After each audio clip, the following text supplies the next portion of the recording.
지금부터 소장에서의 소화에 대해서 한번 정리 한번 해볼게요. 우리가 앞에서 배우기를 입에서는, 그렇죠? 입에서는 최초로 누구 소화가 일어난다? 그렇죠. 최초로 녹말 소화가 일어난다. 그 다음에 입에서 이제 음식물이 위로 내려가겠죠. 위에서는, 그렇죠. 누구 소화가 일어난다? 최초로 단백질 소화가 일어난다 라고 설명을 앞에서 했었습니다. 그런데 이 소장에서는 3대 영양소의 분해, 즉 소화가 끝나고요. 이 분해된 영양소의 흡수까지가 끝나요. 근데 실제로 소장벽에서 분비되는 장액에서는 탄수화물과 단백질 분해 효소밖에 만들 수가 없거든요. 그런데 소장에서 3대 영양소의 분해가 일어날 수 있는 이유는 이자에서 만들어진 이자액이라는 소화액이 소장, 즉 십이지장으로 들어오는 거죠. 그래서 이 이자액이 굉장히 중요한데 이자액은 3대 영양소를 소화할 수 있는 소화효소를 모두 뭐하고 있다? 그렇죠. 포함하고 있다. 시험에서 굉장히 중요하게 출제가 됩니다. 다시 한번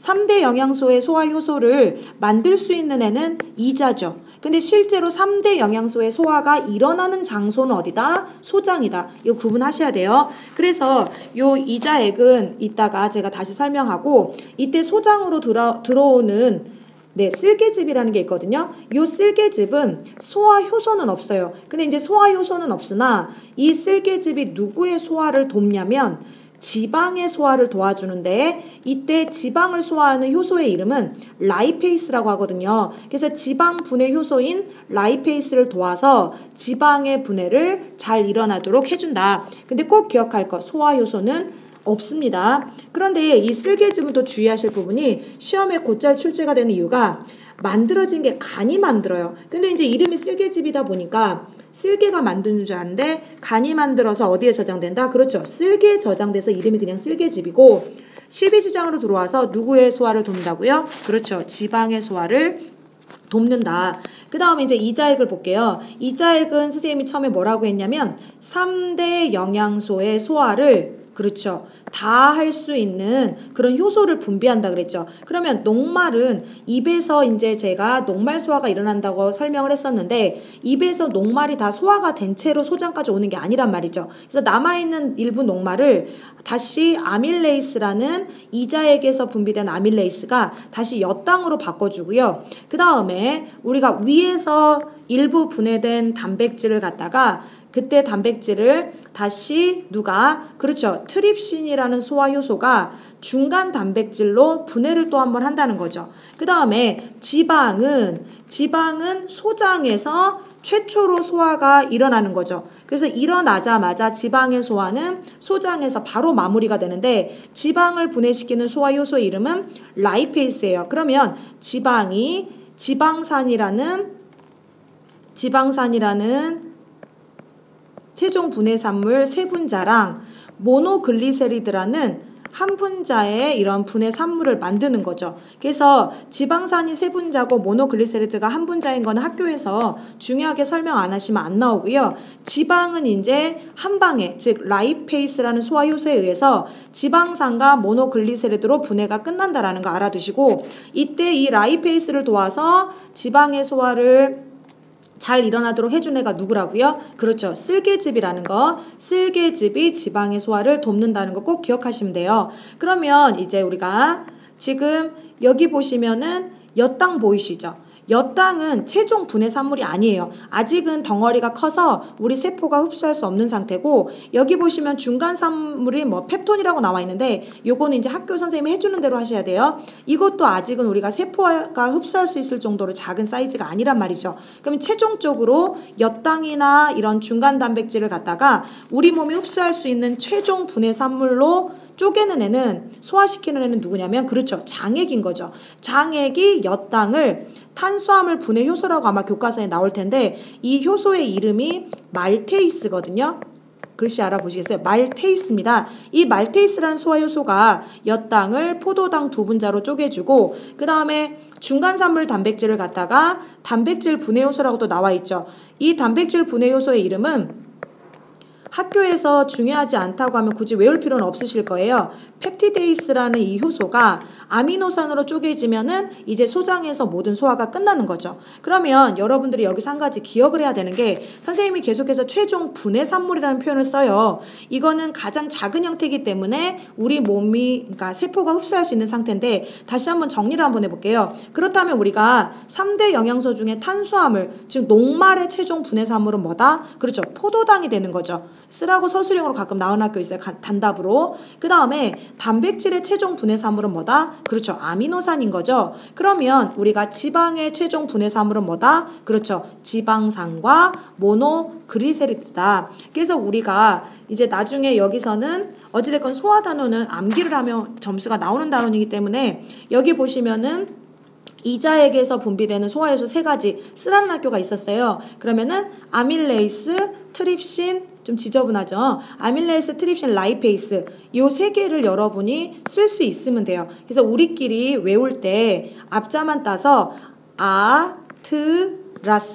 아트라스라고 외우시고 그 다음에 이제 최종 분해산물은 여러분이 그냥 외워야 될 것 같아요.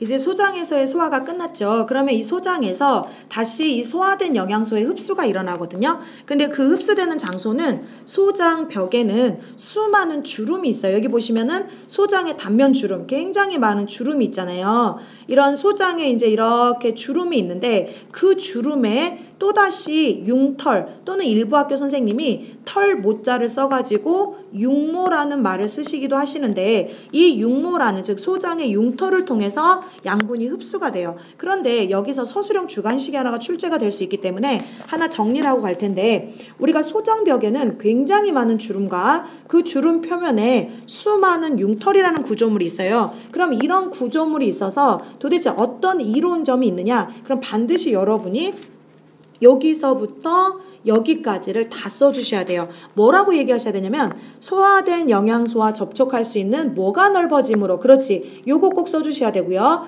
표면적이 넓어짐으로 양분의 흡수가 효율적이다. 요거까지 지금 요거를 꼭 써주셔야 돼요. 그리고 서술형으로 출제되면 문장을 이제 완성하셔야 되죠. 효율적으로 흡수할 수 있기 때문이다. 뭐 이런 식으로. 그래서 이거는 굉장히 중요하게 여러분이 암기를 해두셔야 될 것 같아요. 가끔 서술형으로 출제가 너무 잘 되는 거라서. 그런데 여기 보시면은 이제 융털에 대해서 융털을 지금 확대시킨 그림이 나와요. 융털 하나를 여기 보시면 이 작은 융털 하나를 갖다가 굉장히 크게 사이즈로 지금 확대를 시켜놨거든요. 그럼 이 확대된 그림을 보시면 제가 이제 색깔을 빨갛게 아마 칠할 건데 이 빨간 게 뭐냐면 가운데 이렇게 우뚝 솟은 혈관이 있어요. 끝이 막혀있는 혈관을 우리가 암주간이라고 부르는데 이 암주간으로 흡수되는 영양소가 있거든요. 암주간으로 흡수되는 영양소는 그렇죠. 여기 보시면은 지용성 영양소를 흡수한다 이렇게 돼 있죠. 그 다음에 그 주변에 보시면 동맥과 정맥을 연결하는 이 주변에 아주 거미줄처럼 이렇게 있는 모세혈관이 있어요. 모세혈관은 그렇죠. 수용성 영양분을 흡수한다는 거. 그런데 여러분이 여기서 무엇을 알아두셔야 되냐면 시험 문제에서 모세혈관으로 흡수되는 영양소의 종류까지 물어볼 수가 있어요. 그러면은 여기 보시면은 물, 무기염류, 아미노산, 포도당, 바이타민 BC. 그래서 앞자만 따서 물무, 아포, BC. 여러분들이 이제 쓰실 때는 만약 쓰셔야 될 경우는 바이타민 B, 바이타민 C라고 하시면 되고요. 그래서 이제 B군이라고 된 거는 비타민 B는 바이타민 B는 B1도 있고요. B2도 있고 B6도 있고 B12도 있기 때문에 종류가 많아서 그냥 B군이라고 된 거고 외울 때 BC 카드가 뭐에 빠졌다? 물에 빠졌다. 그래서 모세혈관으로 흡수되는 건 뭡니까? 수용성이라는 거. 그 다음에 암주간으로 흡수되는 거는 뭐다? 지용성 양분이다. 그럼 지용성 양분에는 뭐가 있냐면 지방산, 모노글리세리드, 바이타민, A, D, E, K요. 이게 지금 지용성 비타민이거든요. 그래서 여러분이 프라이팬에다가 기름을 두르고 거기다가 뭔가 야채 같은 거 볶으면 소리가 나죠. 무슨 소리가 나냐면 지글지글. 그래서 지글지글 하되 뭐 이런 식으로 암기하는 방법들이 있을 거예요. 그래서 그런 거는 여러분이 그냥 편한 대로 암기를 하시고요. 그럼 이제 마지막으로 이런 수용성 영양분이 융털의 모세혈관으로 흡수돼서 간으로 갑니다. 간을 통해서 심장으로 가면은 온몸으로 순환이 이루어지고 지용성 양분은 암주간에 이어진 이제 림프관이라는 게 있어요. 림프관을 지나서 좀 더 이제 자세히 설명하면 실은 뭐 가슴관 뭐 이런 거 다 있는데 일단 요 정도만 갈게요. 림프관 지나서 또 심장으로 들어가면은 온몸으로 순환이 일어나는 거죠. 여기까지가 소화된 양분의 흡수입니다. 좀 더 자세한 내용들 더 있긴 한데 그거는 이제 개별적으로 설명해 드릴게요.